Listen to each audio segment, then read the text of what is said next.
Bapak Ibu yang dikasihi Tuhan. Ada sukacita hari ini. Saya mengundang untuk Bapak Ibu semua untuk kita bangkit berdiri. Kita akan membuka ibadah sore hari ini dengan doa syafaat. Bapak, kami sungguh mengucap syukur buat kasih dan anugerah-Mu Tuhan. Kalau kami ada di tempat ini Tuhan, itu karena Engkau yang telah memilih setiap kami. Bapak, berikanlah Tuhan berkat yang terbaik untuk setiap jemaat-Mu Tuhan sore hari ini, sehingga mereka boleh beribadah dengan penuh dengan sukacita yang daripada Engkau. Saat ini kami juga mau membawa bangsa kami ke hadapan-Mu ya Bapak. Kami berdoa Tuhan, bangsa kami ada di dalam rancangan dan perlindungan Tuhan senantiasa. Kiranya bangsa kami dapat mempertahankan pertumbuhan perekonomian di tengah tantangan global. Dijauhkan dari resesi ekonomi. Tuhan memberkati bangsa kami berlimpah-limpah senantiasa. Dan kami percaya Tuhan, amanat agung-Mu dapat dituntaskan Tuhan untuk bangsa kami. Akan banyak orang yang diselamatkan Tuhan atas bangsa kami. Kami juga berdoa untuk Presiden Pak Prabowo dan wakilnya Pak Gibran. Kiranya Tuhan menyertai visi misi mereka untuk program Astacita untuk mewujudkan Indonesia Emas 2045. Kiranya setiap program yang sudah dicanangkan dapat terlaksana dan berjalan dengan baik. Kami juga berdoa untuk Gembala Sidang kami Pak Niko dan Gembala CK7 Dr. Yanto. Tuhan memberkati kesehatan kedua hamba-Mu. Perlindungan Tuhan sempurna atas kedua hamba-Mu dan seluruh keluarga besar mereka.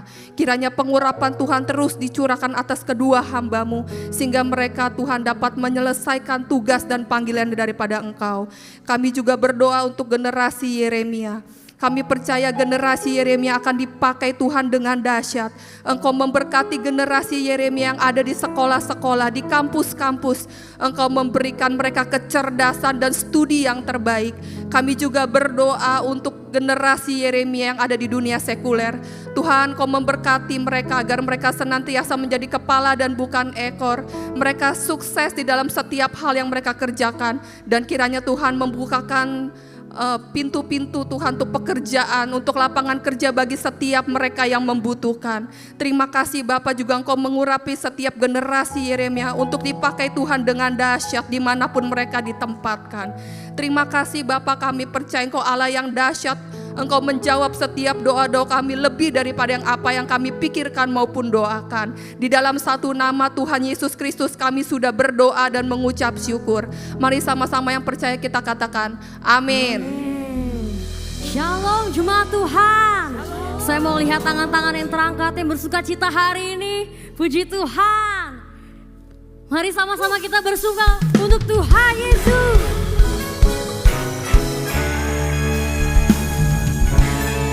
Yang siap rayakan kasih Tuhan katakan siap.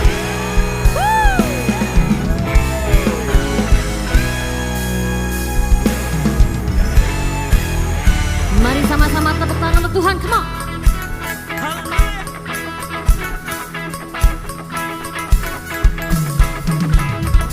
Tuhan baik di dalam hidupku, selalu setia di sepanjang hidupku.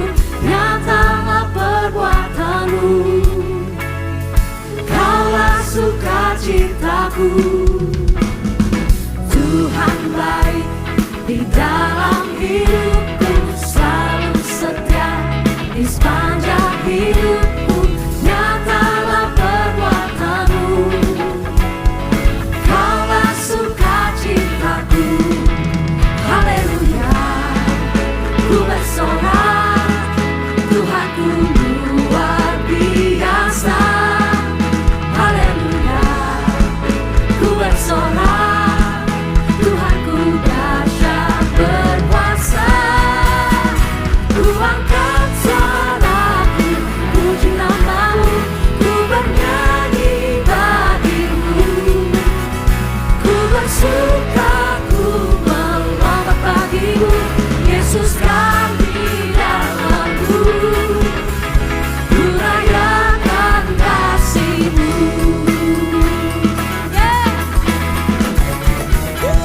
Ayo bersuka cita haleluya. Sama-sama nyatakan Tuhan baik di dalam hidupku, selalu setia di sepanjang hidupku. Nyatalah perbuatan-Mu, Kaulah sukacita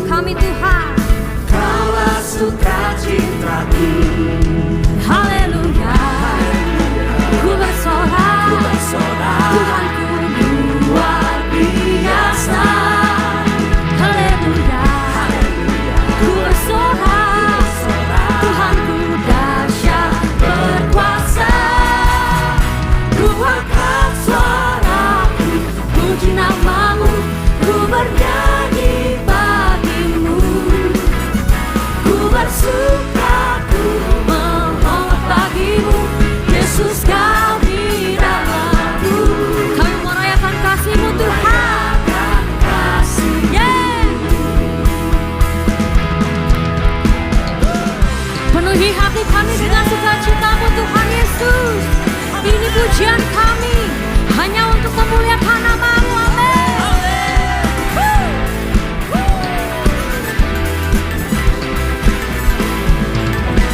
Mari sama-sama angkat suaramu, nyatakan. Ku angkat suaraku, puji nama-Mu, Ku bernyanyi bagimu. Ku bersukaku memohon bagimu, Yesus Kau di dalamku. Ku rayakan kasih-Mu.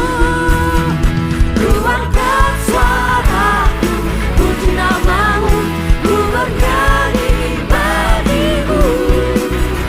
Ku bersukaku memohon bagimu, Yesus Kau di dalamku. Ku rayakan haleluya, haleluya, haleluya.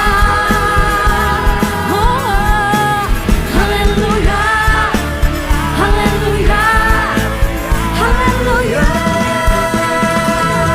Mari sama-sama tepuk tangan yang terbaik untuk Tuhan. Haleluya. Sebab kami percaya sungguh besar penyertaan-Mu dalam setiap kehidupan kami. Mari kau yang percaya akan tepuk tangan sorak-sorai bagi Tuhan. Come on.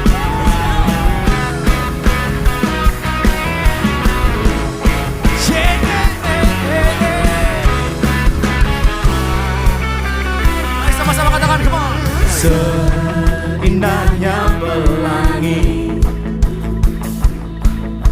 secerahnya mentari. Come on. Namun Kau yang terindah, hanya Kau yang termegah. Yeah. Walau badai menghadang dan bumi pun bergoncang, namun Kau Tuhan, namun Kau yang setia, menjagaku. Are you ready, church? Hey, sungguh nyata kasih-Mu di sepanjang hidupku. Dengan darah-Mu tebus dosaku. Sungguh nyata kasih-Mu di sepanjang hidupku. Senang hatiku menyala untuk-Mu. Yeah.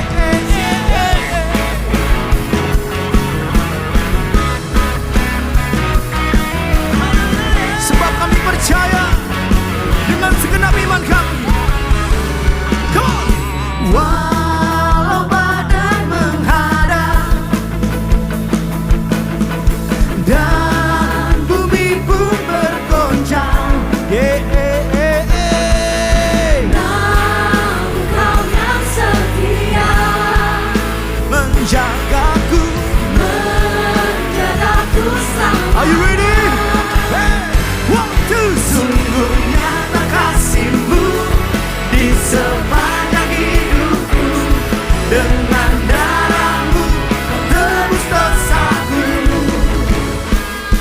Sungguh nyata kasih-Mu di sepanjang hidupku. Senang hatiku menyala untuk-Mu. Sungguh nyata kasih-Mu di sepanjang hidupku. Dengan darah-Mu tebus dosaku. Sungguh nyata kasih-Mu di sepanjang hidupku. Senang hatiku menyala untuk-Mu. Yuk sama-sama tepuk tangan, come on. Hey, hey, hey. Sebab kami percaya kasih-Mu nyata, tidak pernah habis dalam setiap kehidupan kami. Mari kau yang sepakat boleh katakan amin. 1, 2, 3, let's go.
engkau sambil tepuk tangan semua, come on. 1, 2. Sungguh nyata kasih-Mu, come on.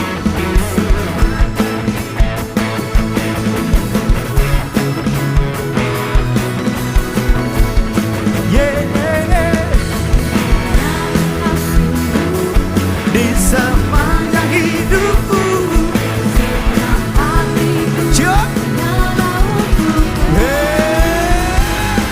sungguh nyata kasih-Mu di sepanjang hidupku. Dengan darah-Mu Kau tebus dosaku.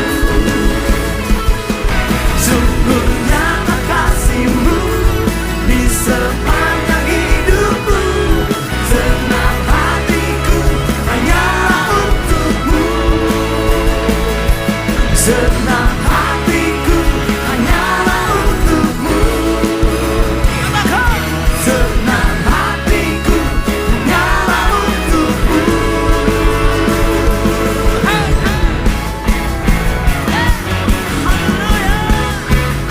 Besar setiamu Tuhan. Mari kau yang percaya berikan tepuk tanganmu sorak-sorai bagi Raja segala raja, come on. Mari kau yang percaya katakan amin. Katakan amin. Mari sama-sama katakan sungguh nyata kasih-Mu, come on. Dengan darah-Mu. Engkau yang percaya, engkau mari sama-sama dengan iman katakan, come on. Sungguh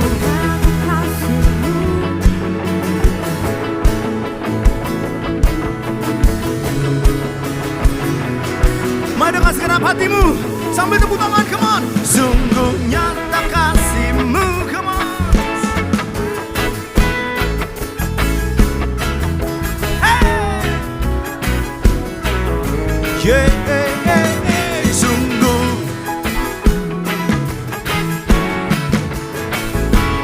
siap. Mari terus sama-sama katakan nyata kasih-Mu di sepanjang hidupku. Dengan darah-Mu Kau tebus dosaku. Sungguh nyata kasih-Mu di sepanjang hidupku.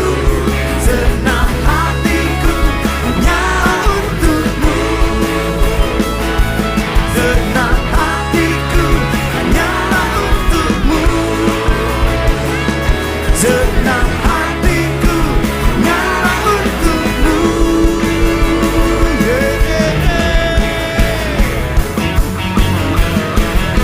Besar anugerah-Mu dalam hidup kami Tuhan. Mari berikan tepuk tangan sorak-sorai bagi Raja segala raja.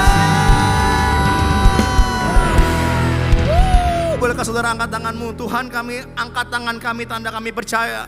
Tuhan turun tangan bagi setiap kehidupan kami Tuhan. Sungguh nyata kasih-Mu tidak pernah berubah dalam setiap kehidupan kami Tuhan. Kami mengucap syukur Tuhan, di dalam nama Tuhan Yesus Engkau yang merasakan kebaikan Tuhan bersama-sama kita katakan amin. Sekali berikan tepuk tangan sorak-sorai bagi Tuhan ya saudara. Puji nama Tuhan, silakan duduk kembali saudara. Baik, puji nama Tuhan. Saudara diberkati, amin. Baik, kita akan memberikan persembahan diakonia. Mari persiapkan persembahanmu bagi Tuhan. Sambil menyiapkan persembahan akan ada sedikit presentasi mengenai tim misi GBI PRJ. Shalom Bapak Ibu yang dikasih Tuhan Yesus, merupakan berkat tersendiri buat kita semua. Diberi kesempatan untuk menabur dalam bentuk diakonia. Kami dari misi diakonia mengucapkan terima kasih untuk kemurahan hati Bapak Ibu yang sudah memberikan dukungan dalam bentuk persembahan diakonia, juga sumbangan dalam bentuk kebutuhan pokok, tas sekolah, biskuit, susu dan kebutuhan lainnya, serta keikutsertaan dalam kegiatan kami ketika Tuhan berkata, pergilah dan jadikan berkat dari semua bangsa muridku. Itu bukan hanya tentang pergi secara fisik, tetapi juga tentang hati yang mau terlibat. Amanat agung tidak hanya tentang pergi dan memberitakan Injil, namun kasih Tuhan juga dinyatakan melalui tindakan sederhana, melalui melihat yang membutuhkan, lalu tergerak untuk menolong. Mungkin melalui taburan kita hari ini, Tuhan menjawab doa mereka. Apa yang kita tabur hari ini bisa menjadi harapan bagi orang lain dan membuka hati mereka untuk mengenal Kristus. Amin. Berikut anggaran penerima pengeluaran bulan Maret 2026. Total penerimaan adalah 239 juta sekian. Dan total pengeluaran adalah bantuan sosial jemaat 80 juta sekian, kegiatan misi 90 juta sekian, bantuan biaya pendidikan jemaat 4 juta sekian, Raising the Standard 10 juta sekian, dan total pengeluaran 185 juta sekian. Telah terlaksana kegiatan misi Maret 2026 sebagai berikut. Dari bidang misi sosial dan kesehatan, mewakili Bapak Ibu kunjungan ke panti 8 Sabda di Depok yang merawat anak-anak korban kekerasan, anak-anak yang terluka secara fisik dan batin. Kita hadir untuk memberi semangat, menghadirkan senyuman dan menyalurkan titipan. Bapak Ibu, kasih Kristus menjangkau mereka, amin. Terlaksana kegiatan sosial dengan pelayanan masyarakat marginal di daerah Cakung Cilincing yang rata-rata mata pencahariannya pemulung. Kita berkolaborasi dengan gereja lokal di sana, GBI Cakung Cilincing, melayani bersama-sama mewujudkan kasih Kristus dan menjangkau jiwa baru. Kegiatan berikutnya kami mewakili Bapak Ibu mengunjungi anak-anak di PAUD Alpha Omega di daerah Tanah Tinggi. Puji Tuhan, sebagai bagian dan panggilan pelayanan, Gereja CK7 berkomitmen membiayai PAUD Alpha Omega ini untuk mendukung pertumbuhan dan masa depan anak-anak sejak usia dini. Minggu lalu jam 2 sampai jam 5 sore, gereja hadir dengan kegiatan cek kesehatan dan pengobatan. Puji Tuhan, melalui gereja ini tidak hanya memperhatikan kebutuhan rohani, tetapi juga kesehatan kita semua. Gereja telah menyumbangkan obat-obatan, khususnya obat malaria melalui pelayanan Pastor Jim Yos. Beliau adalah misionaris dari Amerika yang melayani di Jayapura, Papua. Bantuan ini bertujuan mempererat persatuan tubuh Kristus, bahwa gereja dimanapun saling menopang dan peduli satu sama lain sampai lintas daerah. Karena malaria masih menjadi ancaman serius di Papua. Bantuan obat dan dapat membantu mengurangi penderitaan dan mencegah angka kematian di sana. Akan dilaksana kegiatan kunjungan rumah tahanan wanita di Pondok Bambu, kegiatan sosial dan kesehatan dengan pelayanan pengobatan untuk masyarakat marginal dan anak-anak di daerah Kedaung, Tangerang yang kesehariannya menjadi pemulung. Agenda berikutnya kegiatan donor darah bekerja sama dengan PMI. Bertemakan Unity bagi Kerajaan Allah. Kami akan mengadakan pelayanan khusus hamba-hamba Tuhan, gereja-gereja berbagai denominasi di daerah Cakung Cilincing. Saat gereja bersatu, dunia akan melihat kasih Kristus itu nyata. Amin. Untuk bidang misi edukasi, terlaksana pelayanan sekolah sebanyak 24 sesi untuk 8 sekolah negeri di Pademangan, Kemayoran, Sunter, dan 2 sekolah swasta, yaitu Singa School dan Sekolah Kristen Anglo. Serta 9 sesi pelayanan lainnya di sekolah negeri dan 2 sekolah swasta, yaitu Singa School dan Humble Pensacola untuk acara Paskah. Terima kasih atas Bapak Ibu bantuannya yang sudah mendukung berlangsungnya kegiatan belajar mengajar di TK Cerah. Kami terbuka untuk jemaat yang rindu ikuti melayani secara reguler maupun non-reguler. Mari Bapak Ibu kita ambil bagian dalam hati Tuhan, yaitu menjangkau dan melayani semua. Mari sama-sama kita bersatu di dalam mendoa. Tuhan, terima kasih Tuhan atas kasih karunia-Mu Tuhan. Kalau sebentar kami ingin memberi persembahan diakonia Tuhan, berkati tangan-tangan yang memberikan. Berkati ini menjadi berkat untuk saudara-saudara kita yang membutuhkan. Mari sama-sama yang siap memberi, mari sama-sama katakan amin.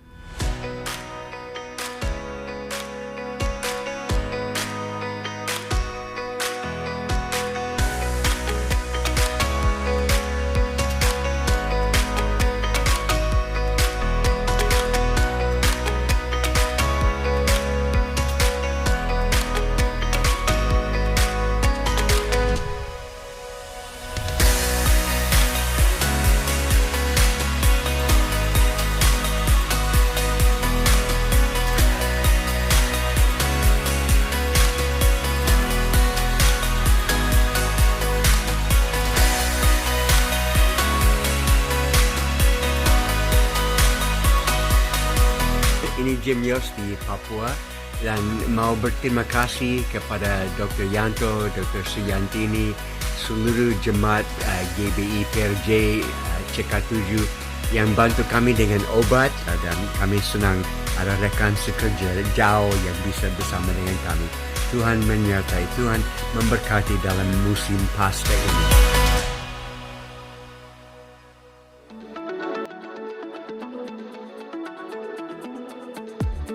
Shalom. Berikut kami sampaikan beberapa pengumuman. Ibadah Raya hari Minggu 26 April 2026, pukul 7, 9, dan 11.30 waktu Indonesia Barat dilayani oleh Pendeta Henry Salak Parang. Pukul 16.30 waktu Indonesia Barat dilayani oleh Evangelis Indri Pardede. PRJ Mandan Service, pukul 9 waktu Indonesia Barat dilayani oleh Pendeta Robertus Purwadi SSPD.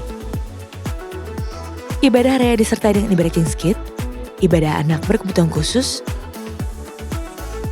Little Blessing Toddler, sekolah minggu, Joshua Generation Kid Church English Service, sekolah minggu Mandala Service,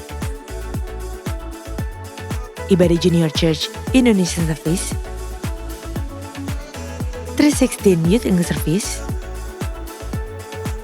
dan ibadah 2PM yang Adult and Couple Service. Di balik senyumanmu tersimpan rasa lelah dan stres yang tak pernah engkau ceritakan. Pikiranmu yang penuh, hatimu yang rapuh, namun engkau tetap terlihat kuat di depan semua orang. Janganlah engkau membiarkan dirimu diliputi rasa lelah, rapuh, dan stres sehingga membuat mentalmu terganggu. Sadarilah bahwa dirimu tidak sendirian. Selalu ingat akan kasih Tuhan yang selalu menjaga roh, jiwa, dan tubuhmu agar terlihat sempurna. Bersama-sama kita saling menguatkan dan belajar agar mental kita selalu bersandar pada kasih Tuhan Yesus. Di ibadah WOI pada hari Kamis 23 April 2026 pukul 10 pagi yang akan dilayani oleh Pastor Ilyana Widodo dengan tema Women and Mental Illness. Bertempat di ruang Sapphire and Pearl Integrity Convention Center lantai 9.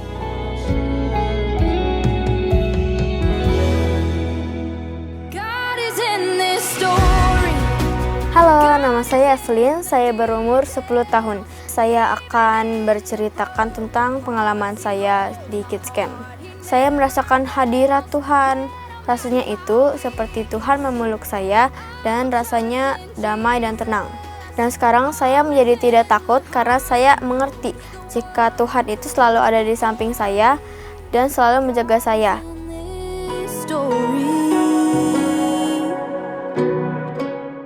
There's a generation that looks alive, but deep down still feels empty inside, searching endlessly, but never really find anything real. So they try to fill the void with everything, except the one thing that truly matters. A moment where they choose to go deeper and fully experience God. And that's where it begins, where purpose is found. And this isn't just a camp. You don't always find what you're looking for until you're willing to dive all the way in.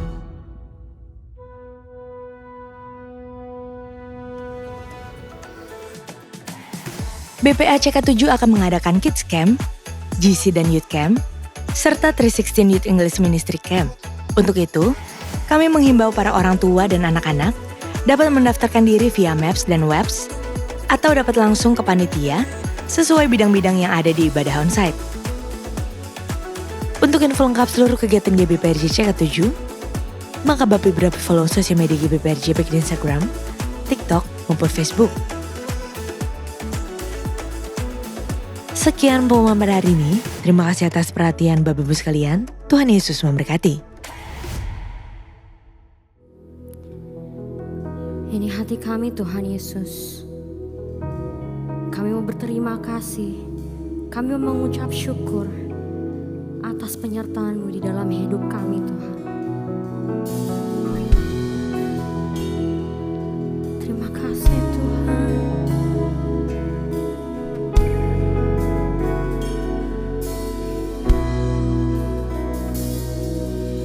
You are forever in my life. You see me through the season.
You are forever in my life. You see me through the season. Cover me with your hand and lead me in your righteousness, and I look to you, and I wait on you. I'll sing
bersyukur, bersyukur, bersyukurlah,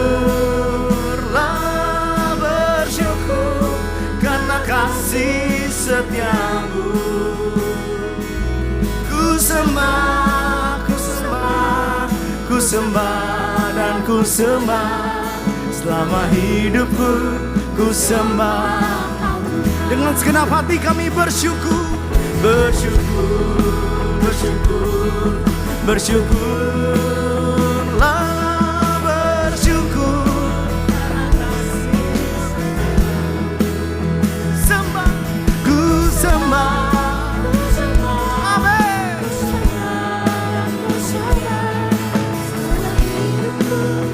Walau kami belum melihat hari Tuhan, ini keputusan kami Tuhan. Bersyukur, bersyukur,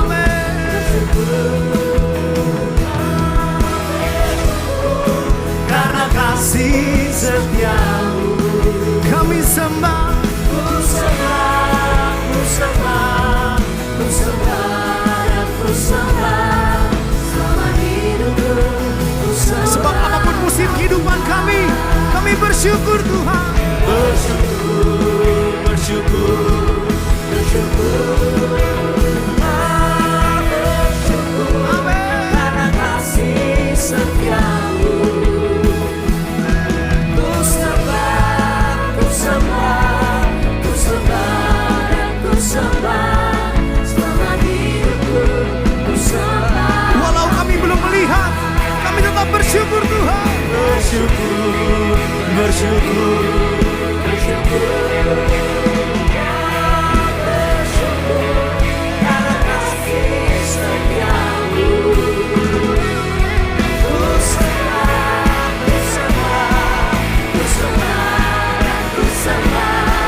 Selama hidupku, mari kau yang bersyukur dengan segenap hati katakan bersyukur, bersyukur, bersyukurlah, bersyukur karena kasih setiamu. Ku sembah, ku sembah, ku sembah dan ku sembah selama hidupku, ku sembah. Mari angkat kedua tanganmu dengan segenap iman, katakan, come on. Bersyukur, bersyukur, bersyukur.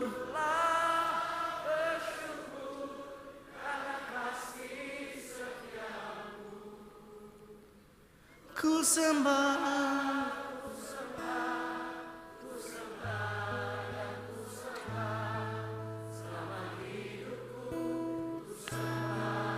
mari kau bersyukur dengan segenap hatimu, katakan kami bersyukur Tuhan. Bersyukur.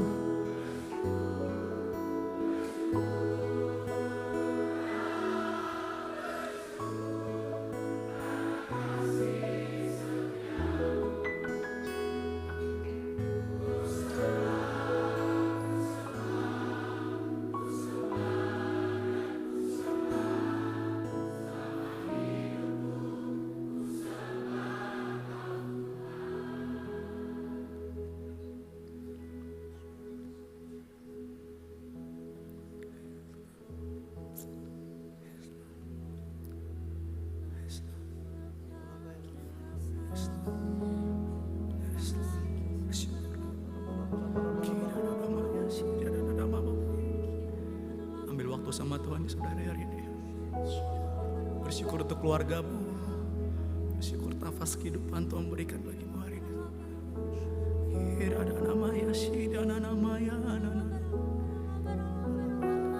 Ora nama Yasi. Angkat tangan kami, tanda kami bersyukur sama Tuhan hari ini. Ada nama Yasi di dalam.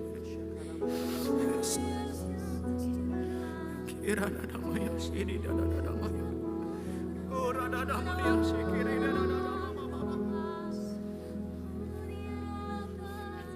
bersyukur, bersyukur. Holy Spirit, Holy Spirit, Holy Spirit,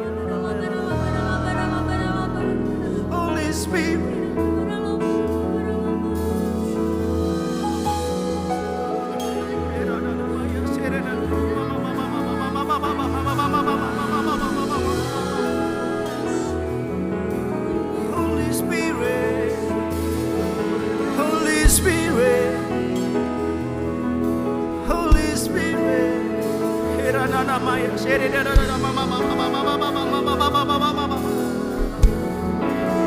Holy Spirit, jamah kami di tempat, penuhi kami di tempat,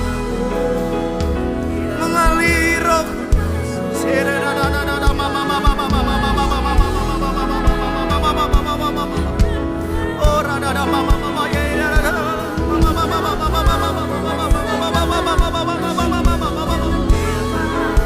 Holy Spirit, Holy Spirit, Hirana Maya,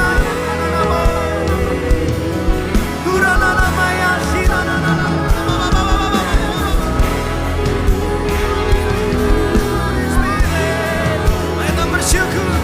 Bersyukur, bersyukur, bersyukurlah, bersyukur karena kasih setiamu. Ku sembah, kami bersyukur Tuhan. Terima kasih Tuhan. Terima kasih untuk keluarga kami Tuhan. Terima kasih untuk hidup kami, bersyukur Tuhan.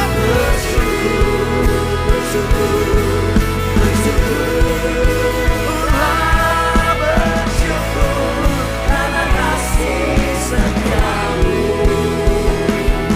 Ku sembah, ku sembah, ku sembah dan ku sembah. Selama hidupku ku sembah Tuhan. Kami bersyukur, bersyukur, bersyukur, bersyukur. Bersyukur karena kasih setiamu. Ku sembah, ku sembah, ku sembah dan ku sembah. Selama hidupku ku sembah Kau Tuhan. Selama hidupku ku sembah Kau Tuhan. Selama hidupku ku sembah Kau Tuhan. Beri kemuliaan kepada Tuhan kita, saudara.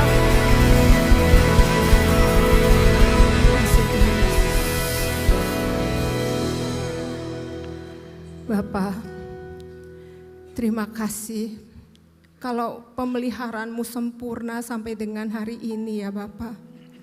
Kasih-Mu yang tidak berkesudahan, kasih setiamu yang selalu baru setiap hari.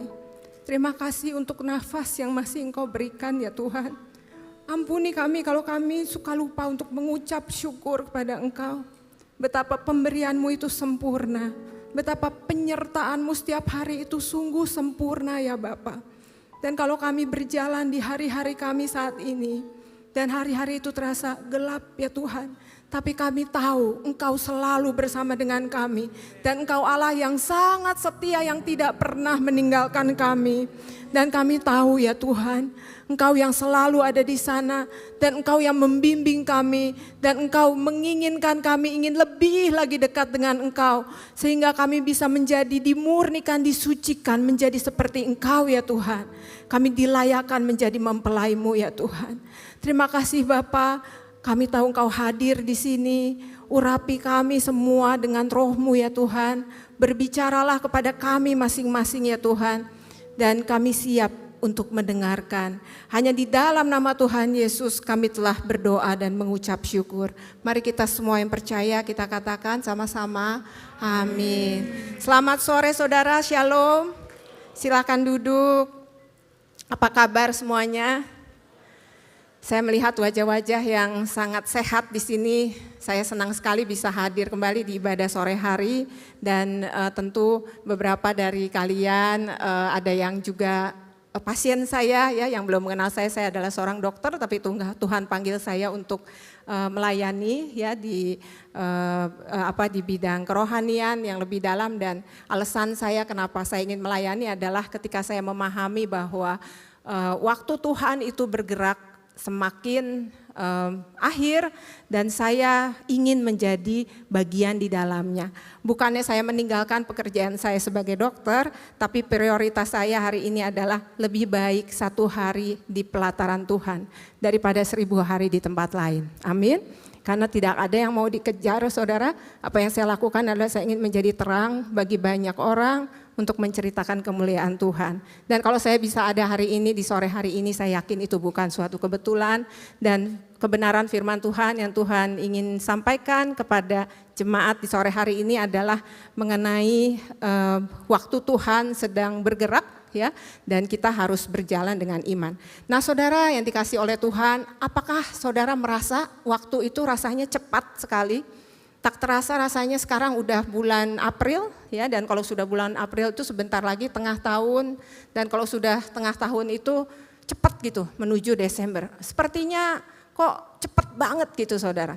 Dan kalau saudara ngelihat di tahun 2026 ini, saudara sadar nggak rasanya kok hari-hari itu seperti bukan hari-hari biasa seperti dulu gitu. Ketika saudara bangun tidur, buka mata, ya, melihat koran atau melihat YouTube, melihat berita, saudara menyadari enggak bahwa banyak hal-hal yang berubah. Rasanya setiap hari itu beritanya perang, bangsa melawan bangsa, atau ekonomi yang enggak stabil, PHK di mana-mana. Rasanya semuanya tuh enggak ada berita yang baik, saudara. Belum lagi berita alam yang enggak kalah juga bergejolak. Ada gempa bumi, kita dibayang-bayang gempa bumi Megatrust katanya. Belum lagi fenomena El Nino katanya di Jakarta yang sampai akhir Desember. Jadi ada berita banjir, perubahan iklim, ya, segala macam sesuatu yang jelek. Dan yang lebih lagi, dalam lagi, saudara, berita mengenai moralitas yang berubah. Jadi kelihatannya dunia ini mau dibawa kemana. Jadi moralitas ini yang dulu itu kita anggap tabu, kita anggap salah, tapi sekarang itu kok dianggap normal, ya.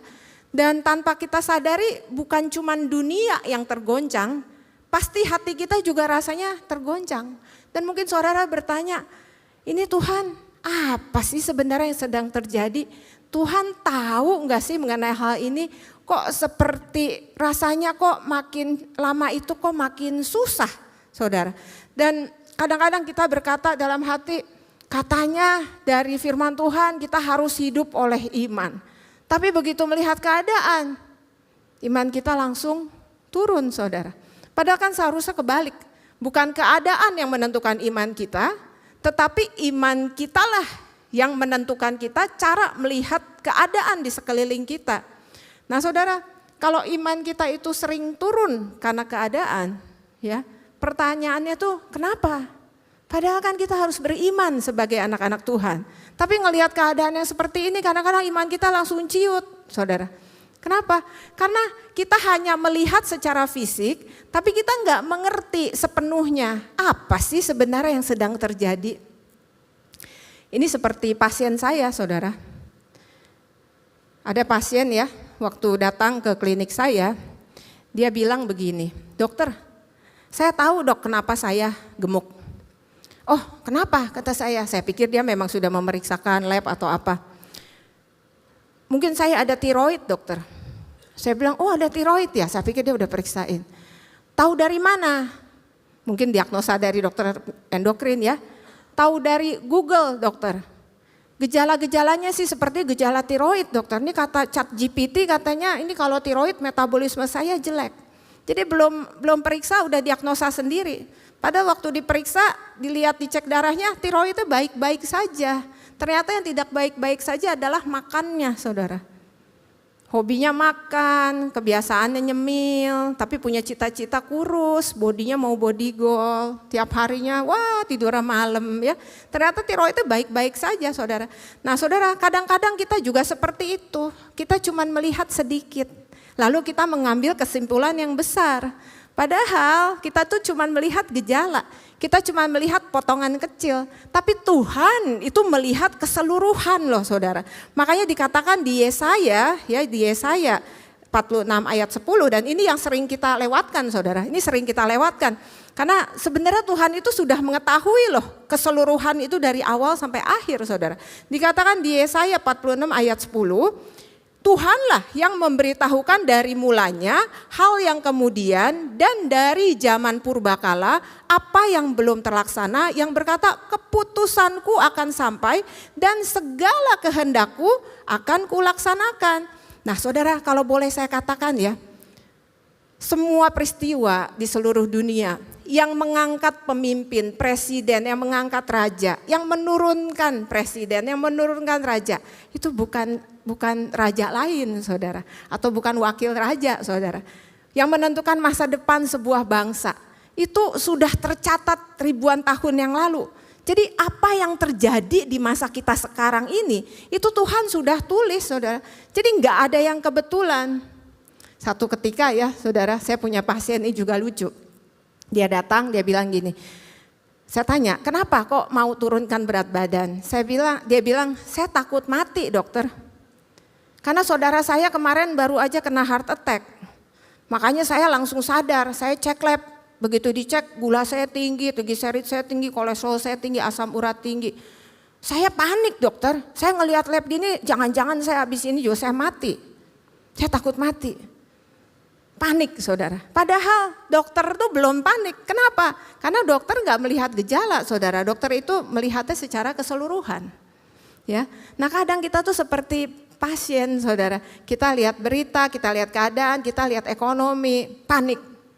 Waduh, kita harus beli, ini stok nih, ini bentar lagi krisis ekonomi, BBM naik, katanya stoknya tinggal 20 hari lagi. Wah kita harus beli makanan, sedia makanan segala macam, kita harus beli mobil listrik. Saudara, kita kadang seperti itu. Tapi saudara, Tuhan itu nggak melihat itu saudara, dia tuh sudah melihat dari awal sampai akhir. Itu yang dikatakan di Yesaya 46 ayat 10. Artinya apa? Apa yang terjadi hari ini, itu Tuhan tahu. Tuhan sudah tulis dari ribuan tahun yang lalu. Makanya dikatakan di Daniel 2 ayat 21, Tuhanlah yang mengangkat dan menurunkan raja saudara. Jadi saudara, dunia ini gak berjalan sendirian, ada Tuhan yang memegang kendali. Semuanya itu di dalam rencananya Tuhan dan semuanya sudah ditulis dalam satu buku naskah kuno yang namanya itu adalah Alkitab. Dan di situ kita dikasih tahu apa yang akan terjadi, bagaimana itu akan terjadi, bahkan akhirnya seperti apa. Jadi kalau kita kaget ngelihat tahun 2026, Tuhan gak kaget saudara. Dan Tuhan menuliskan di Alkitab itu bukan cuma melalui nabi-nabi saudara. Tapi Yesus sendiri berbicara tentang hal ini. Misalnya di Injil Matius 24 ayat 6. Yesus berkata, kamu akan mendengar deru perang atau kabar-kabar tentang perang. Namun berawas-awaslah, janganlah kamu apa? Gelisah. Sebab semuanya itu harus terjadi. Tetapi itu belum kesudahannya. Jadi yang kita lihat hari ini itu sudah Tuhan tahu saudara. Dan tujuannya bukan buat menakut-nakuti kita. Kita perlu tahu tanda-tanda zaman. Kenapa? Supaya kita tenang. Seolah-olah Tuhan bilang di ayat ini bahwa aku sudah tahu kok. Jangan khawatir, jangan takut. Aku tetap menyertai engkau. Amin. Ya, dan saudara, Tuhan itu adalah Tuhan yang sangat detail saudara. Kalau memberitahukan sesuatu apa yang akan terjadi, Tuhan itu memberikan polanya. Dia ngasih tahu dengan jelas bahwa begini loh anakku, nanti ini seperti ini. Bukan cuma dia bilang nanti akan terjadi secara garis besar, tapi dia berikan polanya. Yesus berkata dalam Matius 24 ayat 37, dia bilang seperti ini, sebab sebagaimana halnya pada zaman Nuh, demikian pula halnya kelak pada kedatangan Anak Manusia. Saudara perhatikan di sini. Yesus enggak bilang sebab mirip-mirip sedikit seperti zaman Nuh. Enggak saudara. Dibilang seperti sebagaimana halnya. Artinya apa? Pola yang sama terjadi kembali. Nah kalau gitu kita sekarang bertanya-tanya. Apa yang terjadi di zaman Nuh? Nah di ayat berikutnya di ayat 38 dikatakan. Katanya sebagaimana mereka pada zaman sebelum air bah itu. Makan dan minum, kawin dan mengawinkan sampai kepada hari Nuh masuk ke dalam bahtera. Nah saudara perhatikan ini ya. Kelihatannya kan gak ada yang salah. Mereka makan, mereka minum, mereka kawin mengawinkan. Itu artinya apa? Hidup normal saudara. Bukan dalam keadaan yang perang sampai gimana. Enggak loh saudara. Jadi masalahnya apa? Masalahnya tuh bukan aktivitas mereka, saudara. Masalahnya itu mereka itu nggak sadar. Mereka tuh terlalu sibuk sampai-sampai nggak peka. Mereka terlalu biasa sehingga nggak waspada. Ya kayak kita sekarang, kita tahu semua gosip selebriti. Tapi kita nggak tahu tanda-tanda zaman. Kita tahu tuh selebriti itu turun tuh begitu tuh. Turun naik lagi, turun lagi ternyata sekarang. Siapa tuh yang nurunin? Tahu. Tapi tanda zaman gak bisa baca. Sampai akhirnya apa saudara waktu itu? Air bah datang tapi semuanya itu udah terlambat. Nah saudara, jangan-jangan kita ini lagi hidup di zaman yang sama saudara. Dan yang menarik saudara, ternyata bukan soal makan dan minum yang Yesus maksud di sini. Ada hal yang jauh lebih dalam yang terjadi pada zaman itu suatu penyimpangan besar-besaran saudara. Di Kejadian 6 itu mencatat penyimpangan yang sangat-sangat luar biasa saudara. Bahwa desain Tuhan itu tidak lagi dihormati sama manusia. Jadi manusia mulai hidup itu suka-suka. Gak sesuai dengan desainnya Tuhan, gak sesuai dengan kehendak Tuhan. Kita lihat di Kejadian 6 ayat 2 ya. Di sini firman Tuhan berkata, maka anak-anak Allah melihat bahwa anak-anak perempuan manusia itu cantik-cantik. Lalu mereka mengambil istri dari antara perempuan-perempuan itu, siapa saja yang disukai mereka. Nah di sini ditulis anak-anak Allah. Istilah anak-anak Allah kalau di Alkitab itu sering dipakai untuk malaikat saudara. Jadi bukan manusia biasa ya, tapi untuk makhluk sorgawi. Kemudian ayat 4-nya, pada waktu itu orang-orang raksasa ada di bumi dan juga pada waktu sesudahnya ketika anak-anak Allah menghampiri anak-anak perempuan manusia. Dan perempuan-perempuan itu melahirkan anak bagi mereka. Inilah orang-orang yang gagah perkasa di zaman purbakala, orang-orang yang kenamaan. Jadi saudara kalau lihat di sini dijelaskan bahwa hubungan ini menghasilkan makhluk yang tidak biasa. Raksasa katanya. Bahasa aslinya tuh Nephilim. Jadi ini adalah orang yang kuat sekali. Superhuman gitu saudara. Ini bukan manusia biasa tapi ini adalah campuran antara manusia dengan malaikat. Makhluk transcendent. Ya, arti kata trans itu adalah melampaui batasan yang Tuhan sudah ciptakan, saudara. Artinya apa? Manusia tidak lagi hidup sesuai desain Tuhan. Ada sesuatu yang manusia bikin melampaui batas ciptaan Tuhan. Saudara, saya itu seorang pelukis dan kadang kalau saya membuat sebuah karya lukis, kemudian saya berikan misalkan ke orang lain untuk merawatnya, kemudian orang itu ubah lukisannya, apa rasanya? Kayaknya sakit hati kayaknya, kok desainnya diubah-ubah, bangga lagi. Ini lebih bagus katanya. Ya, dan kalau kita jujur, saudara lihat hari-hari ini, kita melihat arah yang sama seperti zaman Nuh. Manusia itu enggak puas menjadi manusia, jadi nilai-nilai kebenaran itu jadi kabur saudara. Yang salah jadi benar, yang benar jadi salah. Orang gak malu lagi dengan sesuatu yang dulu tuh dianggap tabu. Dan kalau saudara perhatikan teknologi AI itu berkembang sangat luar biasa. Kemarin ada pasien yang bilang sama suster saya sampai cerita lagi, dokter pasien ini kasihan loh, dia tuh depresi katanya. Jadi kalau setiap hari itu curhatnya sama ChatGPT. Kok curhatnya sama ChatGPT? Saya tuh gaptek saudara. Jadi begitu saya tahu, oh bisa ya ternyata. Itu kecepatannya tuh eksponensial loh saudara. Kecepatannya tuh udah jadi AGI, nanti ASI. Katanya nanti bakal jadi superhuman, trans itu melewati batas desain. So, transhumanisme itu menyatukan robot dengan manusia menjadi manusia super. Nah di Alkitab manusia itu adalah angka 6 saudara. Karena kita diciptakan pada hari ke-6. Menuju ke 666. Kalau Tuhan mengatakan 3 kali pengulangan, itu artinya adalah sempurna. Jadi 666 itu saudara jangan berpikir masih lama, kan belum ada tuh yang menyatu-nyatu gitu. Enggak loh saudara, ini adalah 66 ini bukan cuma tanda di tangan, tanda di dahi secara nyata, bukan saudara. Tapi juga di dahi bisa berarti cara berpikir, di tangan itu berarti cara bertindak. Jadi ini antara kita mau mengikuti desainnya Tuhan atau kita mau mengikuti desainnya dunia saudara. Mau ikut sistem yang mana? Karena dunia sekarang tuh mulai mengandalkan teknologi, mulai mengandalkan diri sendiri. Sama seperti zaman Nuh mengabaikan Tuhan, merasa tahu semuanya, merasa bisa mengerjakan semuanya. Bahkan ada ancaman katanya nanti manusia itu kehilangan pekerjaan saudara. Itu adalah roh dari 666 saudara. Ya, dan ketika kita kehilangan Tuhan, itu kita nggak hidup sesuai dengan desain Tuhan, itu pasti akan jadi masalah, saudara. Suami saya itu suka banget dengan teknologi, jadi beda banget sama saya. Dia itu setiap kali keluar iPhone baru ya pasti upgrade. Saya itu selalu nggak mau di upgrade, jadi dia pasti ada lagi gitu yang selalu yang terbaru, dan saya melewatkan yang 15 dan 16 padahal dia udah sediakan buat saya, dan akhirnya kemarin yang 17 dia udah setengah ngoceh, akhirnya saya mau nggak mau saya terima, ya udah deh. Saya kenapa alasan saya nggak mau download yang baru, saya nggak mau pindahkan karena takutnya hilang gitu, karena ada foto-foto zaman dulu barengan almarhum orang tua saya yang sangat saya sayang ya, dan akhirnya kemarin dia ganti handphone saya jadi handphone yang paling terbaru yang 17 yang katanya kameranya bisa bergerak atau bolak-balik gimana saudara. Nah entah dia salah download apa bagaimana saya nggak ngerti, dan kemarin kami jalan-jalan dari Januari itu kami sudah jalan kemarin tuh ke Beijing, kami ke Shanghai ya. Dan sepanjang kami jalan semenjak saya ganti handphone itu nggak bisa dipakai saudara.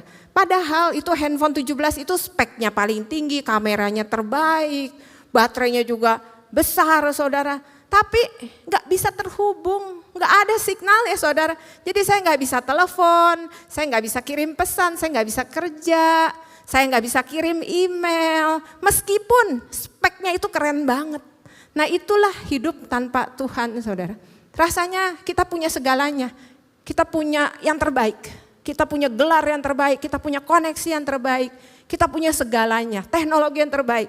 Perfect, paket lengkap. Tapi enggak terhubung dengan Tuhan saudara. Apa yang terjadi? Tidak akan berfungsi sebagaimana desain Tuhan yang seharusnya. Makanya kenapa banyak sekali orang Kristen yang tidak mengalami hidup yang berkemenangan. Karena kita tidak bekerja sesuai dengan perancang. Itu merancang kita untuk bekerja. Andai saja itu handphone terhubung dengan signal, kita terkonek dengan Sang Pencipta, itu pasti wow, itu luar biasa iPhone 17 saudara. Ya, makanya saudara pertanyaannya, apakah kita semakin mendekat kepada Tuhan atau kita semakin menjauh dari desain Tuhan? Nah saudara, masalah utama di zaman Nuh itu bukan cuma dosa saudara. Kalau dosa dari pertama juga Kain dan Habel juga sudah melakukan dosa saudara, pembunuhan. Tapi masalah yang utama adalah mereka tuh meninggalkan desain Tuhan. Dan setiap meninggalkan desain Tuhan itu pasti kehancuran saudara.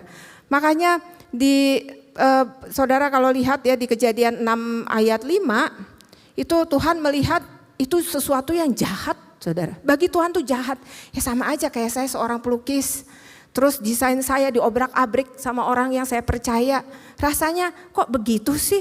Kan harusnya kan saya rasa itu yang terbaik. Ya, maka Tuhan bilang kejahatan manusia itu besar katanya. Segala kecenderungan hatinya selalu membuahkan kejahatan, cenderung jahat saudara. Nah bukankah itu yang kita lihat hari-hari ini?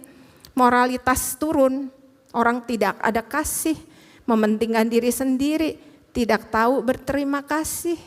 Ya, saya banyak sekali ketemu orang yang tidak tahu berterima kasih, tapi saya tetap mengasihi.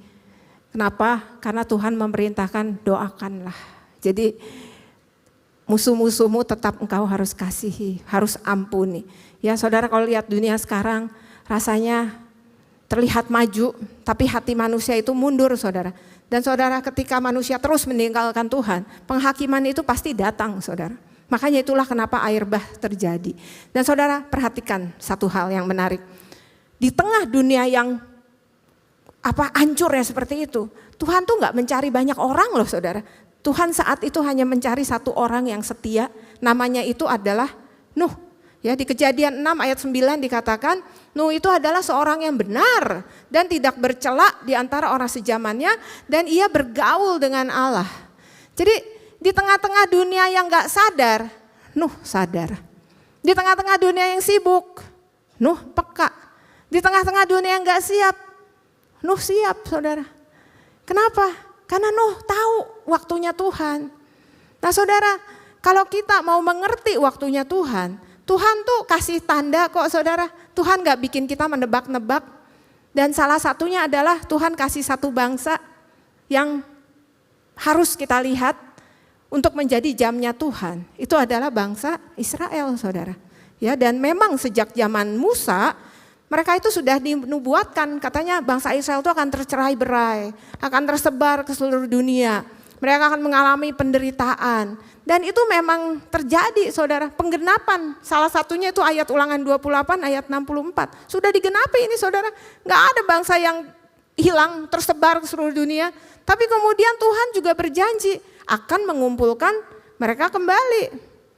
Dan itu juga sudah terjadi. Yesus berkata di Matius 24 ayat 32. Katanya, tariklah pelajaran dari perumpamaan tentang pohon ara. Apabila ranting-rantingnya melembut dan mulai bertunas, kamu tahu bahwa musim panas sudah dekat. Nah, saudara, pohon ara itu adalah melambangkan bangsa Israel. Artinya apa, saudara? Ketika bangsa Israel hidup kembali, itu waktu Tuhan sedang bergerak, kita berada di akhir zaman, saudara. Dan kita kan melihat itu, tahun 1948 Israel itu kan menjadi bangsa kembali, saudara. Dan bukan hanya itu saja, Tuhan juga bilang di Zakaria 12 ayat 3, katanya nanti Yerusalem itu akan menjadi batu bagi segala bangsa, katanya. Siapa yang mengangkatnya pasti luka parah. Segala bangsa di bumi akan berkumpul melawannya. Bukankah itu yang terjadi sekarang? Semua orang mengumpat ke satu bangsa kecil, saudara. Saudara harus sadar bahwa ini bukan kebetulan loh. Ini bukan tanda, ini Zakaria nulis ini jauh ribuan tahun sebelum ini terjadi, saudara. Jadi kita itu sekarang sedang bergerak di dalam waktunya Tuhan. Dan kalau saudara lihat dari sejarah ya, itu Tuhan itu selalu bekerja dengan pola. Dan ada satu pola yang namanya tahun yubil. Tahun yubil itu adalah setiap 50 tahun. Itu bangsa Israel itu harus mengembalikan siapapun yang berhutang kepada mereka. Dan apapun yang orang itu punya itu harus dikembalikan kepada pemilik awalnya, saudara. Dan itu dimulai dengan tahun 1867. Itu ada seorang yang namanya Mark Twain, ya, itu orang Amerika. Dan dia tuh datang ke Israel saat itu, dan dia ngomong saat itu bahwa ini kasihan ya, ini tanahnya tandus, tidak bisa ditanami, gersang sekali, panas sekali, tidak ada satupun orang di sini. Pada saat dia mengucapkan itu adalah hari di mana bangsa Israel Sabat. Jadi mereka tuh setiap hari Sabat itu mengucapkan parasya, jadi mereka buka ayat setiap minggu, dan ayat yang dibacakan adalah persis seperti ayat yang dia ucapkan, ayat yang dinubuatkan di dalam Alkitab. Itu enggak kebetulan, saudara. Jadi sedang dipersiapkan, tanah itu dipersiapkan. Jadi Tuhan bilang bahwa nanti akan ada orang asing yang datang dan dia akan mengatakan seperti itu. Dan itu terjadi, namanya Mark Twain. Itu adalah penulis yang sangat terkenal, saudara. Tuhan memilih dia karena dia harus menuliskan agar semua orang tahu ini tanah sedang dipersiapkan. 50 tahun kemudian tanah itu harus dikembalikan. Terjadilah Perang Dunia ke-1 tahun 1917. Dan akhirnya apa? Inggris yang memenangkan perang dan tanah itu kembali, saudara. Belum selesai sampai di situ, tahun yubil berikutnya 50 tahun kemudian Yerusalem harus dikembalikan. Dan saat itu terjadi perang 6 hari, ya, jadi 6 hari bangsa kecil itu melawan banyak bangsa di sekitar yang besar, dan dia menang, saudara, dengan cara yang ajaib. Dan saudara nanti kalau bisa Google sendiri, lihat keajaiban perang 6 hari, itu pertolongan Tuhan luar biasa, saudara. Dan belum selesai, 50 tahun lagi kemudian, 2017, ibu kota itu harus kembali, dan itu kembali, saudara. Siapa yang mengembalikan? Presiden Donald Trump. Jadi Allah itu selalu memakai pola, saudara. Ini adalah pola yubil. Dan ketika kita melihat ini, semua dikembalikan kepada pemiliknya. Artinya apa? Kita gerejanya juga akan kembali kepada gereja mula-mula. Gereja yang berapi-api, yang mau menyembah Tuhan dengan roh dan kebenaran, saudara. Makanya gak heran kalau sekarang banyak sekali penyiksaan atau ucapan kepada gereja, karena kita akan kembali menjadi gereja mula-mula. Dan setelah itu apa? Saudara, setelah itu Tuhan Yesus juga akan kembali untuk memerintah sebagai raja di Yerusalem baru, saudara. Dan ini menunjukkan satu hal, Tuhan itu enggak bekerja sembarangan. Tuhan itu bekerja dengan waktu yang profetik dan dia itu sangat tepat, saudara. Jadi kalau Tuhan mengatur sejarah dunia, hidup kita itu kan enggak mungkin acak, saudara. Jadi pertanyaannya itu sekarang bukan apa sih yang lagi terjadi ini sekarang kok begini ya suasananya. Tapi pertanyaan adalah peka gak sih kita terhadap waktu Tuhan? Dan pertanyaan yang paling penting berikutnya adalah gimana kita meresponi ini, saudara? Ya, dan jawabannya itu cuma satu. Iman. Amin. Karena kita itu hidup oleh iman, saudara. Bukan oleh penglihatan. Iman itu beda sama perasaan, saudara. Kalau perasaan itu naik turun. Lihat keadaan hari ini kita stres. Perasaan tuh kadang naik, besok turun. Ya kayak timbangan, saudara. Naik, turun, naik, pagi turun, malam naik. Pagi turun seneng, malam naik, stres. Langsung doa puasa 3 hari. Ya, terus kita juga mau ngelihat yang baik-baik saja. Nimbang sekali jelek, nimbang 2 kali jelek, kencing dulu. Nimbang lagi ketiga kali, cari yang paling kecil, saudara. Kita juga kan suka seperti itu, pengennya lihat mana sih realita yang paling baik, itu kita abaikan segala macam yang Tuhan katakan. Padahal Tuhan ini sudah katakan loh, saudara. Iman itu beda sama perasaan. Kalau perasaan tuh beda-beda ya, kayak ya semua di dunia ini pasti akan berubah. Kayak Selat Hormuz, kadang ketutup, kadang kebuka. Jadi ketutup atau kebuka kita nggak tahu, saudara. Pagi dan sore bisa beda-beda. Iman itu tidak pernah berubah. Amin. Karena iman itu apa, saudara? Iman itu berdiri di atas dasar yang tidak pernah berubah. Iman adalah dasar dari segala sesuatu yang kita harapkan. Jadi harapan, kita mau punya cita-cita tapi kita nggak terikat dengan dasar, itu percuma, saudara. Kita harus terikat dengan dasar, dan dasar itu adalah Tuhan. Dan Tuhan itu tidak pernah berubah dan tidak pernah berdusta. Meskipun buktinya itu tidak bisa kita lihat, saudara. Tapi ketika kita mempercayai bahwa yang mengucapkan itu adalah dasarnya itu adalah Tuhan yang punya integritas, maka kita bisa yakin dan percaya bahwa itu pasti akan terjadi. Amin. Dan ketika Tuhan bilang, aku akan menyertai engkau sampai akhir zaman, itu berarti iya dan amin. Makanya saudara, kalau jalan masuk kepada tubuh itu kan melalui indera ya. Jadi kita tahu bahwa itu panas ya lewat melalui indera kulit. Kita tahu, aduh kok berisik ya melalui indera telinga. Tapi jalan masuk kepada roh Allah itu melalui iman, saudara. Saudara, kalau Nuh berjalan dengan indera, dia nggak akan pernah bangun bahtera.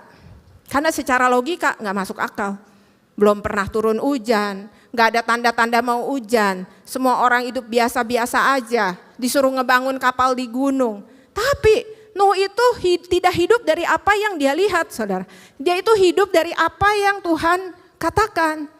Nah saudara, kita itu sekarang hidup di dunia yang terlihat. Kita tuh merasakan dengan indera kita, ada 5 indera kita, saudara. Tapi iman itu bekerja di dunia yang tidak terlihat. Artinya apa? Ada realitas lain nih yang gak bisa diakses oleh indera kita. Hanya bisa diakses oleh iman. Amin.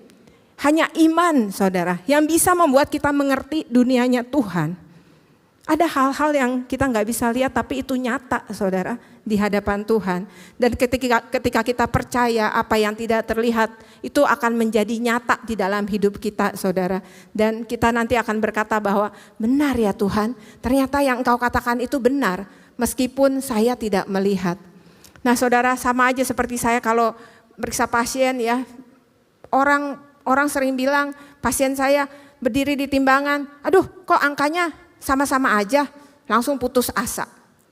Padahal prosesnya sedang berjalan. Ketika dicek lebih dalam, oh ternyata ototnya naik, fatnya turun, makanya timbangannya stabil. Karena ototnya naik 1 kilo, fatnya turun 1 kilo. Sedang bekerja, saudara. Demikian juga Tuhan juga sedang bekerja. Tapi saudara tidak bisa melihat meskipun angka hidup kita itu belum berubah. Saudara, banyak loh hal yang gak bisa kita lihat tetapi itu nyata. Contoh di Alkitab ya, di dalam 2 Raja-Raja pasal 6, nih saudara pasti tahu kisah ini. Itu ketika Elisa dan hambanya dikepung tentara. Hambanya tuh panik. Waduh gimana nih, ini banyak sekali tentara yang mengepung kita. Kenapa? Karena dia melihatnya hanya dengan mata fisik. Namun Elisa bilang apa? Gak usah takut. Karena mereka yang bersama kita jauh lebih besar. Terus Elisa memohon kepada Tuhan, Tuhan tolong bukakan matanya. Dan ketika mata rohani hambanya itu terbuka, ia melihat sesuatu yang selama ini tidak terlihat. Ternyata itu gunung penuh dengan kuda dan kereta api. Nah saudara, Kalau kita nggak bisa lihat, itu bukan berarti nggak ada. Masalahnya itu bukan Tuhan tidak bekerja, tapi kita masih melihat dengan mata yang salah, saudara. Nah, hari ini Tuhan mau mengubah cara kita melihat. Ketika dunia berkata tidak mungkin, iman kita berkata Tuhan sanggup. Ketika keadaan berkata habis, iman kita berkata Tuhan masih bekerja. Iman itu enggak mengubah Tuhan, saudara. Iman itu mengubah cara kita melihat Tuhan bekerja, saudara. Dan saudara, saya melihat ini bukan cuma cerita di Alkitab, saya melihat ini dalam kehidupan nyata saya, saudara. Tadi pagi waktu kami sekeluarga beribadah di JIS ya, di perjalanan pulang, itu di jalan pulang tiba-tiba saya melihat orang yang naik motor dan kami tadi melintasi jalan dari Salemba yang menuju ke Pramuka, dan saya teringat kurang lebih 30 tahun yang lalu ketika saya melintasi jalan yang sama dengan sebuah motor butut dengan almarhum papi saya. Ya, itu terjadi 30 tahun yang lalu. Dia jemput saya dari FKUI Salemba, dia bawa saya pulang ke Sunter. Setiap hari dia lakukan itu, dan ketika saya tadi duduk di dalam mobil yang luas, saudara, yang enak tempatnya. Wow, saya bilang, saya cerita sama Mbak yang juga ikut di situ. Saya bilang, Mbak, tahu enggak? Saya dulu itu kira-kira umur 18 tahun, saya itu udah jadi tulang punggung, Mbak. Saya ngajar, kita enggak punya tempat tinggal. Saya harus bayarin adik saya masih sekolah. Orang tua saya tidak bekerja, di posisi saya juga masih sekolah waktu itu. Tapi Mbak, saya selalu andalkan satu, saya cuma punya Tuhan. Dan saya punya iman, saya bilang ke Mbak ya, jadi ada sesi kesaksian tadi, saudara, dalam mobil. Saya bilang, saya gak pernah mengatakan hal yang negatif, saya selalu katakan hal yang positif. Saudara tahu gak, setan itu selalu bekerja di pikiran kita, sementara Tuhan mau bekerjanya itu di dalam roh kita. Amin. Jadi jangan biarkan setan mengintimidasi, saudara. Karena apapun yang kau katakan dari mulutmu, itu adalah firman loh, saudara. Itu adalah menjadi kenyataan. Jadi waktu itu saya bilang sama mami saya, gak usah takut mami, tenang, kakak kan ada murid. Gak usah takut mami, Tuhan pasti tolong. Nanti muridnya nambah. Dan benar, saudara, muridnya terus bertambah. Dan akhirnya saya lulus, saudara, saya lulus yang termuda, saya mulai praktek. Mami bilang, ini emak kasihan, nenek saya waktu itu dari Garut. Tenang mami, nanti kita carikan rumah. Gimana bayar? Tenang mami, nanti Tuhan pasti cukupkan. Jadi enggak ada, wah gimana ya. Tapi percaya dengan iman. Dan tiap hari yang saya lakukan itu adalah saya baca firman Tuhan. Dan kami tidak pernah mengucapkan kata-kata yang negatif. Karena di Alkitab dikatakan hidup dan mati itu ditentukan oleh lidah, saudara. Saudara, perahu yang besar, kemudinya kecil. Si kecil itu yang menentukan arah loh, saudara. Dan apapun yang saya punya ketika saya mengajar, ketika saya menjadi dokter, 100% saya tidak simpan buat diri saya sendiri. Saya kasih untuk orang tua saya. Saya gak pernah ambil, saudara. Ketika saya perlu, saya minta, mau mami uang kakak habis. Dan itu yang saya lakukan terus, saudara, sampai mereka dipanggil Tuhan. Nah saudara, saya melihat penyertaan itu sempurna. Bahkan sampai saat ini, saudara, sebagai seorang dokter, saya melihat banyak orang yang datang dalam keadaan yang secara manusia itu gak mungkin sembuh, saudara. Banyak orang yang udah datang, dia bilang saya sudah lama sekali menunggu gak bisa punya anak. Saya kemarin baru dapat WA, ya, dia menantikan sekitar 1 tahun ya dari semenjak program maksudnya, tapi beliau udah menantikan sudah sangat lama.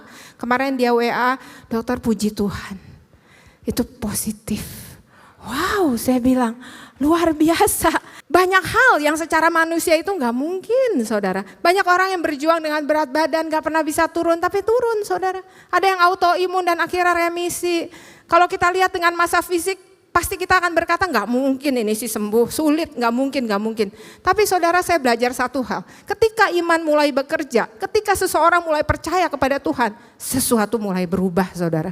Saya melihat pasangan yang akhirnya hamil, saya melihat orang yang mengalami perubahan tubuh, saya melihat pemulihan yang nggak bisa dijelaskan, saudara, secara logika. Dan saya tahu bahwa itu bukan karena saya hebat, tapi karena Tuhan kita yang bekerja. Amin. Saudara, ini salah satu pasien saya yang juga sudah turun cukup banyak. Mungkin saudara kenal, ini ada Ivan ya, itu turunnya kemarin 255. Ini pasti saudara juga tahu. Sir Gilbert udah turun 42 kilo ya saudara. Itu bukan karena saya saudara, itu karena Tuhan yang melakukan, yang membantu saya. Gak ada bedanya saya dengan dokter lain. Tapi setiap kali saya bekerja, saya selalu bilang, Tuhan lakukan yang menjadi bagian Engkau. Saya cuman alatmu. Tuhan sampaikan apa yang mau Engkau sampaikan. Biar mereka dipulihkan. Setiap saya pulang saya selalu mendoakan saudara. Jadi saudara, kalau Tuhan bisa melakukan itu, dia juga bisa melakukan di hidup saudara. Karena bagi Tuhan itu tidak ada yang tidak mungkin saudara. Makanya jangan pernah batasi hidupmu dengan apa yang kamu lihat. Karena Tuhan itu sudah menyediakan tuh lebih dari yang saudara bayangkan. Mungkin kalau hari ini saudara bergumul dengan keuangan, kesehatan, dengan rumah tangga, pekerjaan. Mungkin ada yang kehilangan pekerjaan, mungkin ada yang dengan diagnosa penyakit yang sulit saudara. Mungkin saudara dikecewakan, ya, disakiti, difitnah saudara. Saudara ingat satu hal, yang tidak terlihat itu selalu lebih besar dari yang terlihat. Dan Tuhan yang menyertai kita itu lebih besar dari apapun yang melawan kita. Saudara, Tuhan yang sama, yang menulis firman, yang mengatur sejarah, dia masih duduk di atas tahta saudara. Dan tidak ada satupun hidup saudara yang Tuhan tidak tahu. Tidak ada satupun air mata saudara yang Tuhan gak lihat saudara. Kalau manusia berkata, saya posting tadi di Instagram saya, manusia berkata, show me and I will trust you. Tuhan bilang, trust me and I will show you. Percaya saudara, mujizat itu masih ada. Harapan itu masih ada. Yang saudara perlukan itu cuma satu, yaitu iman saudara. Karena iman ini adalah jalan masuknya. Tapi saudara, iman ini akan tumbuh dari pendengaran. Pendengaran akan firman Tuhan. Saudara, tahu nggak, Alkitab itu ada 66 kitab. 33%-nya adalah nubuatan. 80%-nya itu sudah digenapi. Alkitab itu terdiri dari 1189 pasal, 31.102 ayat. Kalau saudara baca 5 pasal aja setiap hari, saudara akan menyelesaikan Alkitab dalam waktu 238 hari, itu kira-kira 8 bulan. Kalau saudara membaca 2 pasal aja setiap hari, saudara akan menyelesaikan keseluruhan Alkitab, itu selama 595 hari atau 1 tahun 8 bulan. Kalau saudara membaca 1 pasal aja setiap hari, saudara akan menyelesaikan seluruh Alkitab. Itu dalam waktu 1189 hari. Itu sekitar 3 tahun 3 bulan. Kalau saudara bilang, gak bisa. 1 ayat aja setiap hari. Boleh saudara. 1 ayat setiap hari, saudara akan menyelesaikan Alkitab selama 31.102 hari. Itu kira-kira 85 tahun 2 bulan.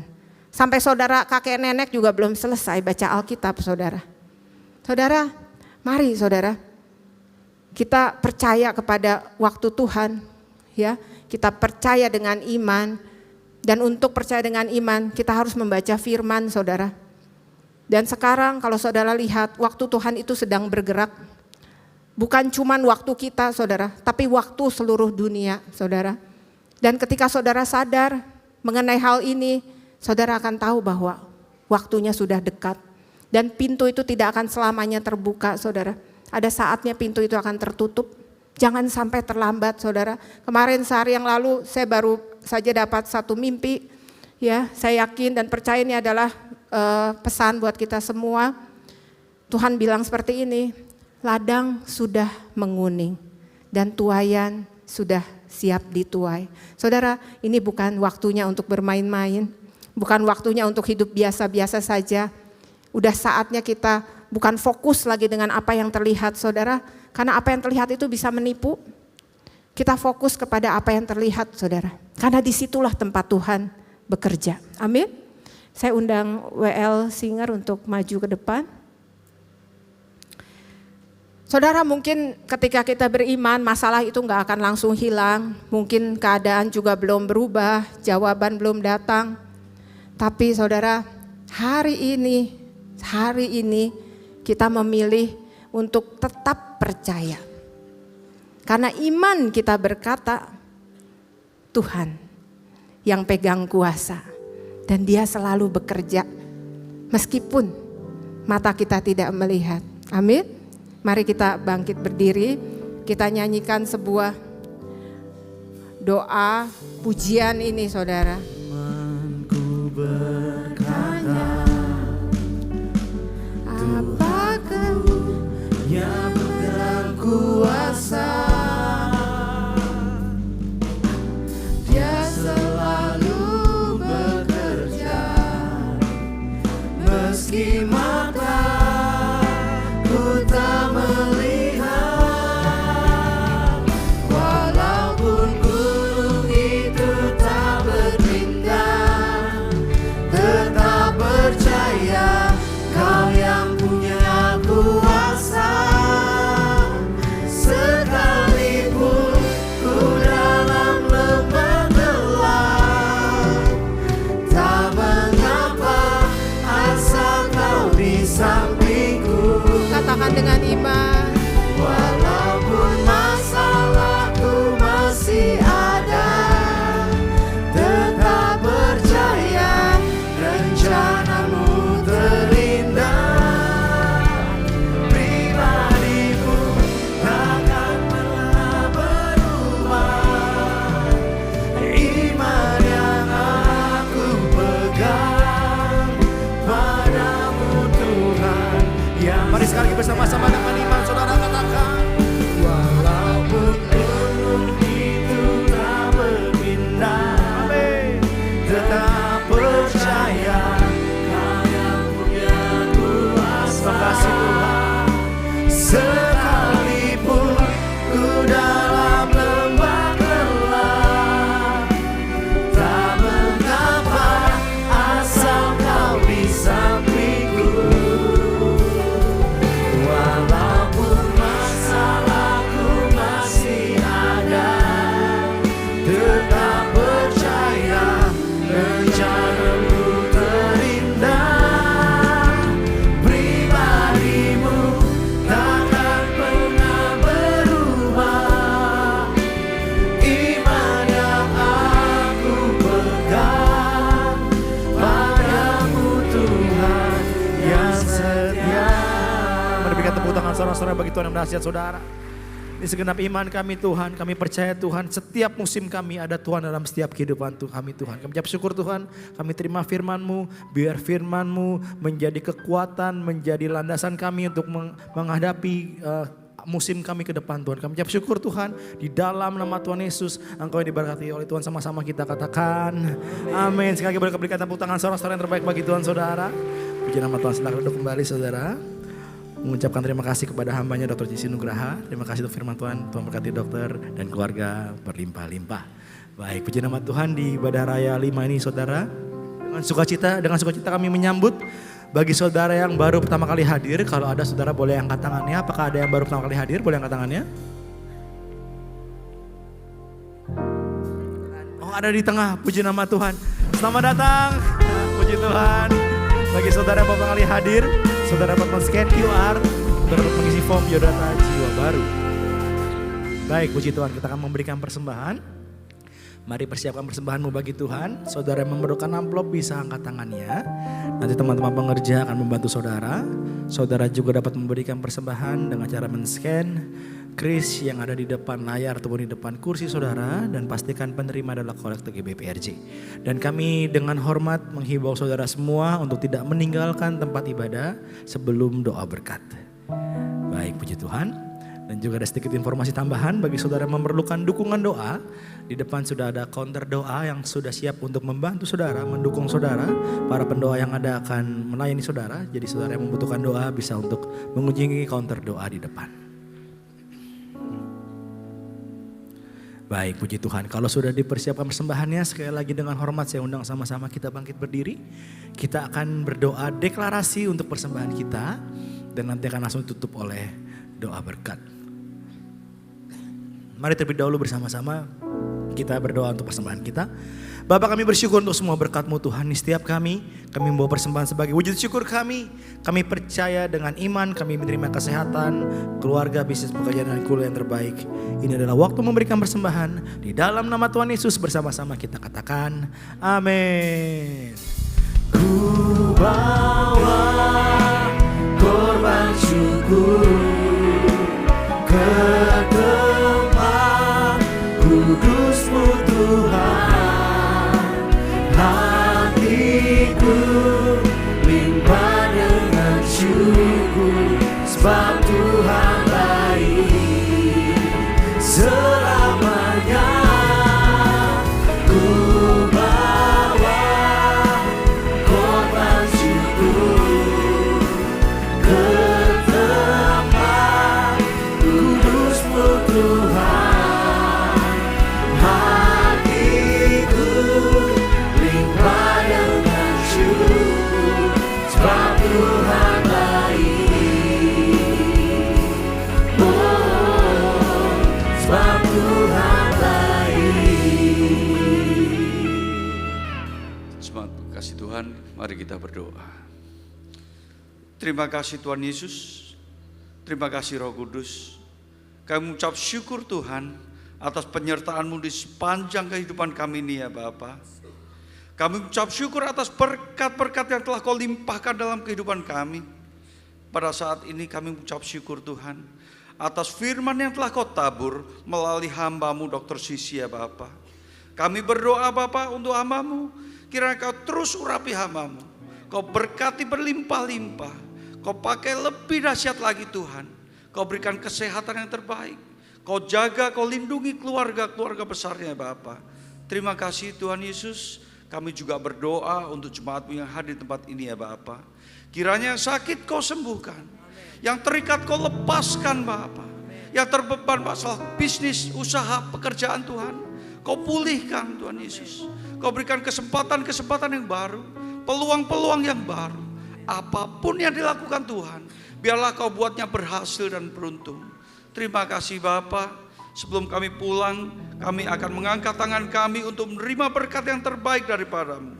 Jemaat kasih Tuhan, terimalah berkat yang berlimpah-limpah dari Allah Bapa, kasih karunia yang sempurna dari Tuhan Yesus Kristus, serta persekutuan yang manis dengan Roh Kudus menyertai kita mulai saat ini sampai Maranatha, bahkan untuk selama-lamanya. Mari kita yang percaya dan sudah diberkati, sama-sama katakan amin. Amin. Selamat hari Minggu semua. Tuhan memberkati kita semua.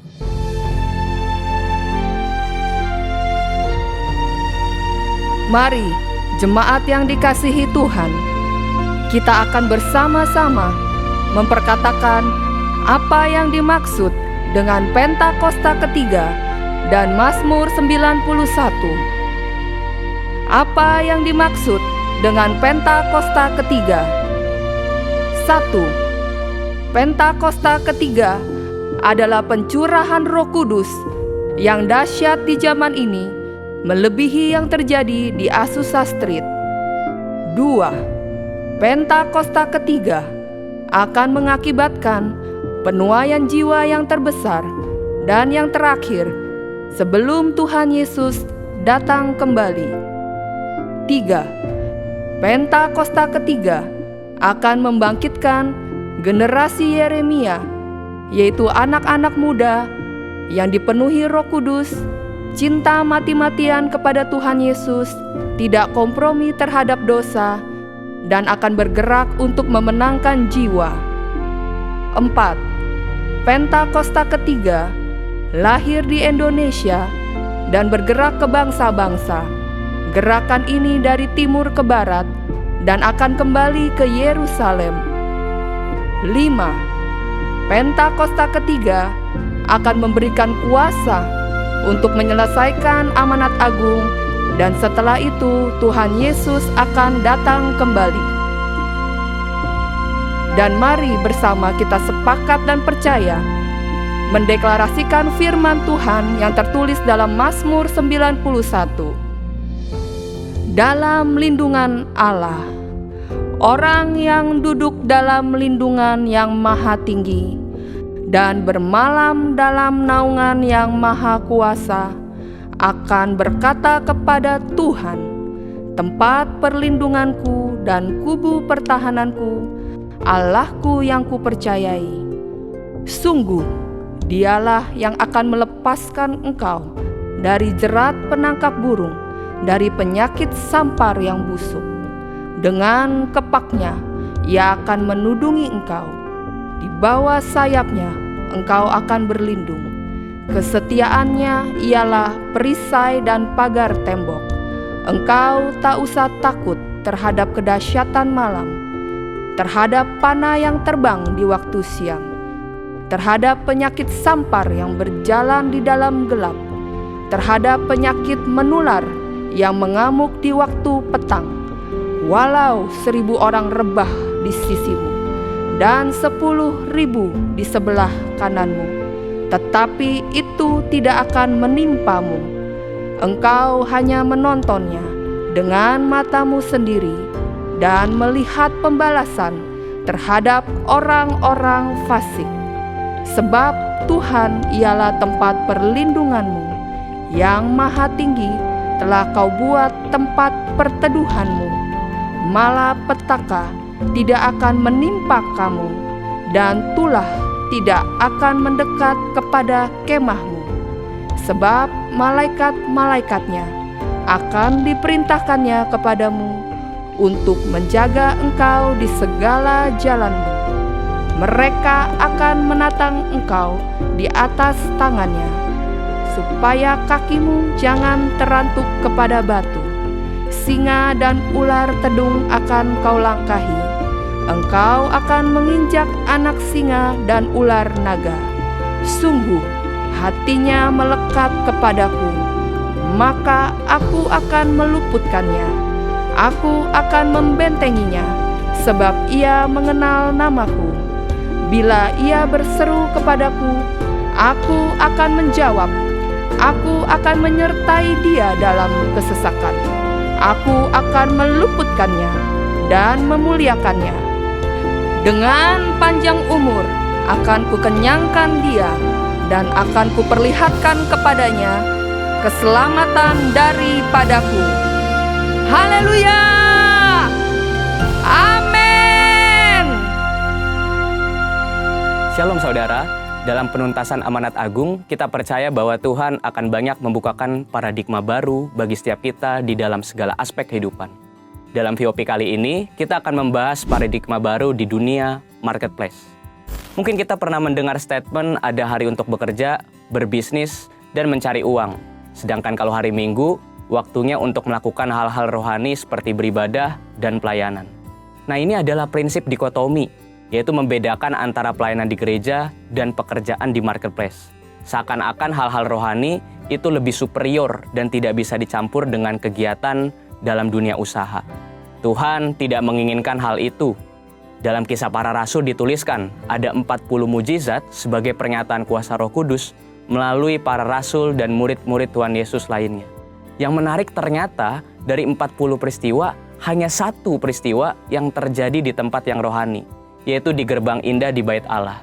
Sisanya terjadi di tempat-tempat publik dan melibatkan murid-murid yang bekerja juga di marketplace. Ini menunjukkan bahwa Tuhan ingin menyatakan kehadirannya di dunia marketplace, di antara para pelaku bisnis, karyawan, pedagang, juga di antara profesi-profesi lainnya. Karena itu seharusnya pekerjaan, bisnis, dan profesi yang kita geluti di marketplace dapat dijalani dengan sukacita, sambil terus menikmati persekutuan yang intim dengan Tuhan. Jadi pekerjaan bukanlah sesuatu hal yang terpaksa harus dilakukan supaya kita hidup.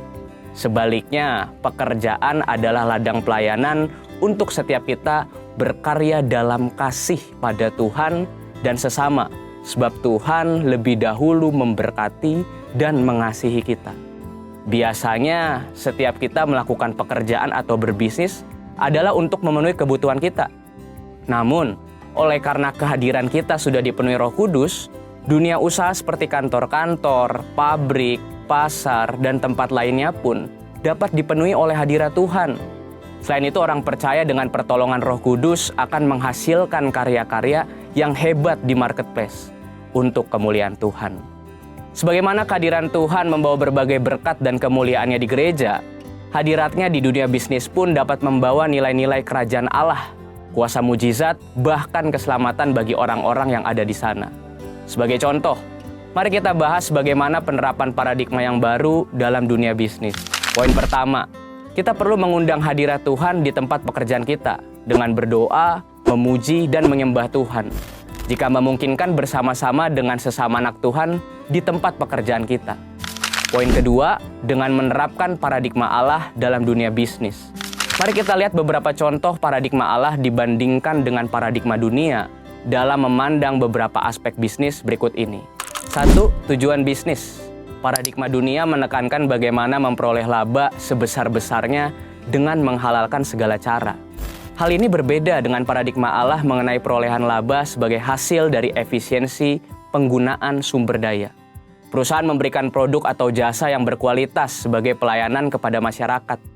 Pengurangan kualitas yang tidak etis demi memperoleh keuntungan sebesar-besarnya tidaklah dapat ditolerir. Yang kedua, karyawan. Dunia menganggap karyawan sebagai modal manusia yang tidak berbeda dengan mesin atau modal yang dipaksa untuk memberikan hasil secara konsisten. Dalam paradigma Allah, karyawan dianggap sebagai partner bisnis yang dapat diberikan kesempatan untuk memiliki sebagian bisnis. Misalnya melalui program kepemilikan saham untuk karyawan. Yang ketiga, pajak. Dunia tidak asing dengan cara-cara penghematan pajak sekalipun melanggar ketentuan perpajakan atau menyembunyikan fakta yang sesungguhnya. Dalam paradigma Allah, penghematan pajak tidaklah salah selama memanfaatkan fasilitas yang disediakan oleh pemerintah. Nah, seringkali pertanyaan yang muncul setelah mengetahui paradigma Allah dalam berbisnis adalah, bagaimana mungkin saya mendapatkan untung jika melakukan hal-hal seperti itu? Dalam buku Business Ethics in Biblical Perspective karangan Michael E. Keverky, ditunjukkan hasil penelitian yang dilakukan terhadap 207 perusahaan selama 11 tahun. Hasilnya, 20 perusahaan yang menduduki ranking teratas adalah perusahaan-perusahaan yang menekankan pentingnya nilai integritas. Sebagai kesimpulan, di era Pentakosta ketiga ini, di mana Roh Kudus dicurahkan kepada semua orang, maka setiap kita yang berusaha dan bekerja di marketplace perlu meminta pengurapan Roh Kudus dalam pekerjaan kita dan menerapkan paradigma Allah. Pengurapan ini menjadikan kita excellent dan unggul dalam bidang usaha serta pekerjaan kita, sehingga kita dapat menjadi saksi di marketplace dan ikut ambil bagian dalam amanat agung. Saudara, untuk penjelasan lebih lengkapnya dari tim teologi kami, silakan buka link yang ada di atas atau scan QR Code yang tersedia. Tuhan Yesus memberkati.